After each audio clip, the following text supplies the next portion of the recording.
Misr Viza konsulting agentligi aynan nima uchun Himelni tanlagan? Hozir buni so'rab ko'ramiz. Sardor aka, assalomu alaykum. Alaykum assalom. Nimaga aynan Himel suvlarini tanlagansiz aka? Himel suvlari endi qarangda, mana men ancha vaqtdan beri sog'lom turmush tarziga kirganimdan beri ko'p narsani kaloriyasini, mazasini tatib ko'rishni reja qilganman va shu narsani amalga oshirib qo'yapman. Endi Himel suvlari keladigan bo'lsa, tarkibini o'qib chiqqanimda ham 11 ta filtrdan o'tgan suv hisoblanadi. Ya'ni yutimi ham juda ham yengil hisoblanadi va yutumidan keyingi og'zingizda qoladigan ta'mi ham boshqacha bo'ladi. Endi misol uchun men ham tadbirkorlik faoliyatimni boshlaganimdan keyin bu suvni ko'pchilikka tavsiya beraman. Tijoratingizda umumiy bir oyda nechta kapsula buyurtma qilasiz?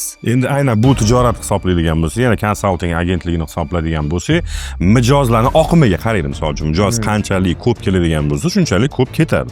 Endi umumiy hisobda o'rtacha oladigan bo'lsa, 20 ta, 30 ta kapsula ketadi. Ya'ni bu ko'chani o'zida meni 3 ta tijoratim bor. Endi hisoblang.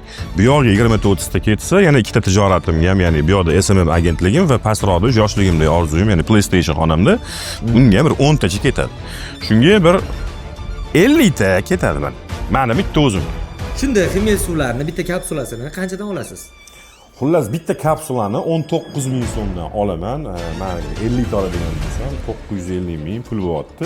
Endi meni va atrofimdagi xodimlarimni, mijozlarimni sog'lig'ini o'ylash uchun bu ketadigan mablag' men uchun norma hisoblanadi. Bir oyda ushbu ishlatiladigan summa sog'liq uchun ketkazishga arziydimi, arzimaydimi? Buni kommentariyada yozib ketinglar.